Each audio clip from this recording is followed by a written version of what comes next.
문화도시라고 하는 것은 이런 사람들의 삶이 문화적으로 이렇게 재편되는 것을 의미한다고 볼 수 있겠습니다.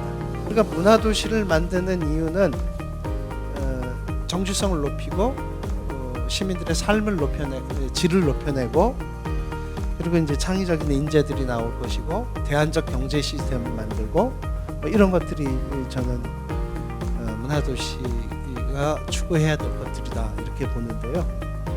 자, 동력은 어디서 나오냐 하면 핵심은 자율성에서 나온다.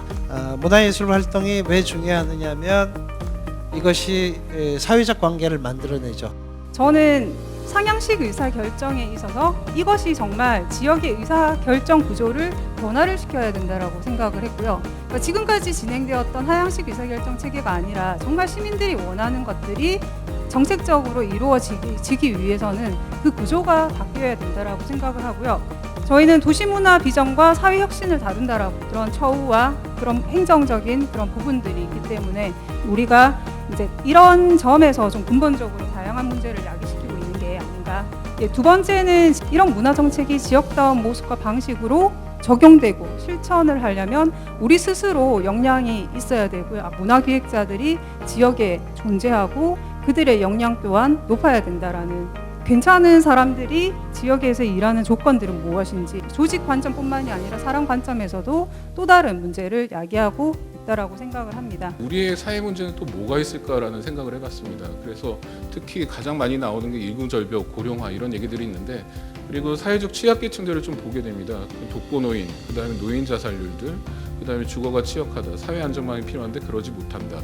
그 그룹들이 있는 곳에 저희가 직접 찾아가는 거죠. 그래서 장애인들 같은 경우에는 지적장애인들이 보면 천안인내학교라는 게 있었고요. 그다음에 학교 밖 청소년 대상으로 해서는 아예 대안학교를 찾아갔습니다. 그러면은 그 테두리 안에서는 그들끼리 다 친하게 지내고 있고 자연스럽게 어울리는 분위기 때문에 그쪽에 대한 것들은 저희가 고려하지 않아도 될 부분들이었던 겁니다. 문화도시센터와 문화재단이 서로 이제 가져야 될 역할들이 좀 있다고 생각하거든요. 문화도시 사업에 대한 이해들을 좀 공유해야 되는데, 기본적으로 문화도시센터가 도시의 문화 정책을 준비하는 마스터 플랜을 만들어 가야 된다라고 생각하고, 뒤에 활동을 하는 도시로서 도시의 모든 움직임이 문화적으로 움직여갈 수 있는, 시민들이 이야기하는 방식으로 움직여갈 수 있는 첫 번째 조건이 아닌가 생각하고요.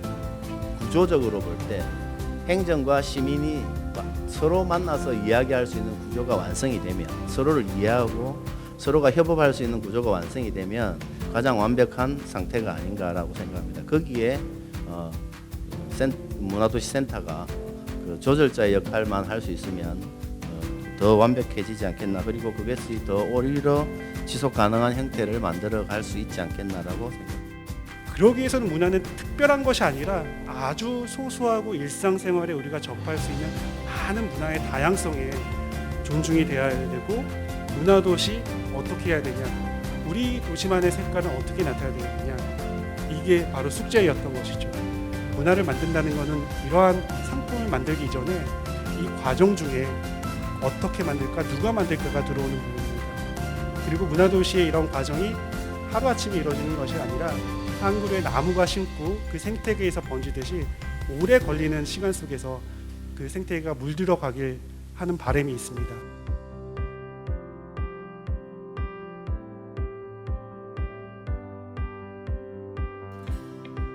문화도시센터가 무슨 역할을 해야 되느냐라고 봤을 때, 기본적으로 이제 문화 정책 이제 판을 짜는 것에 대한 컨트롤 타워 역할을 해야 된다라고 생각을 하고요.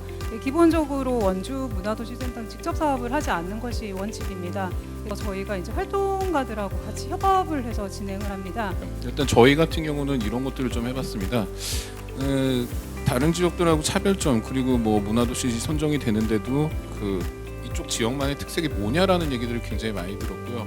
그리고 저희 같은 경우에는 문화산업 유형으로 신청을 했습니다. 그렇게 해서 이제 어떤 문화 콘텐츠라든가 문화 창업에 대한 얘기들을 했는데, 취약계층한테 다가가는 부분들, 그런 것들은 또 이게 전문성이 또 필요한 부분들이고, 그런 것들은 또 저희 기관에서 가지고 있는 또 역량이라고 생각을 했기 때문에 그런 것들을 지역에 바로 접목시킬 수 있는 부분, 현장에서 활용되고 그다음에 그들이 체험을 하고 즐길 수 있는 상황들을 만들기 위해서 그 노력들을 좀 했었던 것 같습니다. 재단에서 하는 부분들하고 저희는 뭐 재단에서 하는 거, 진흥원에서 뭐 여기저기서 그 업무 중복성에 대한 얘기들을 많이 듣는데요.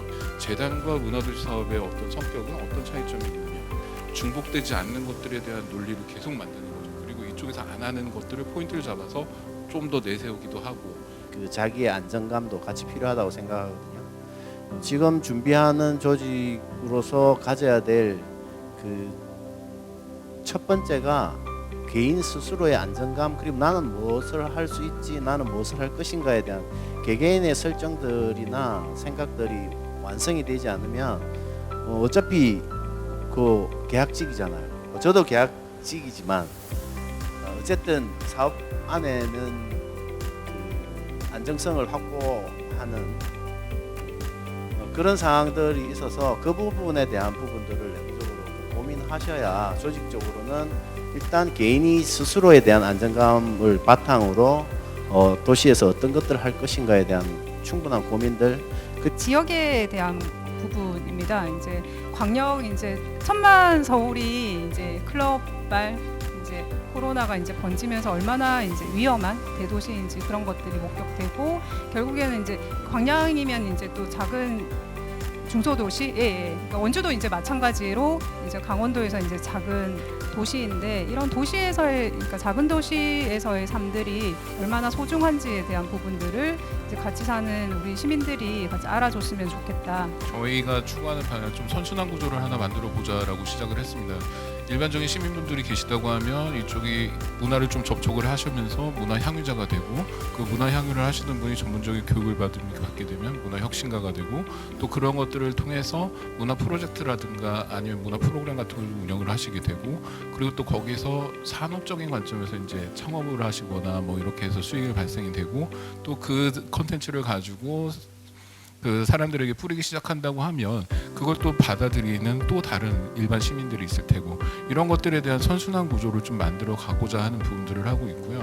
남원에서 시작해서 계속 다음 도시들로 넘어가는 이 도시간 연대 활동이 뭐 우정과 환대, 그리고 유대감, 그리고 상생이랑 경쟁을 넘어서서 정보를 공유하고 집단지능으로 이제 우리가 다 공진화하는 거, 여러 도시들이 다 문화도시가 되는 우리 시도죠.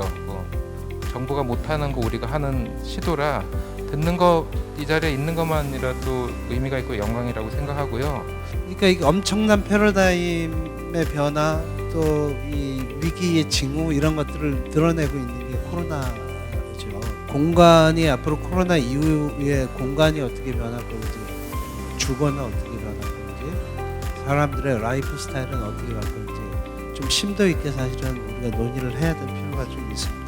사업 안 하기는요, 저는 그게 지극히 당연하다고 생각해요. 문화도시 우리 문화도시 센터들은 사업을 해서는 안 돼요.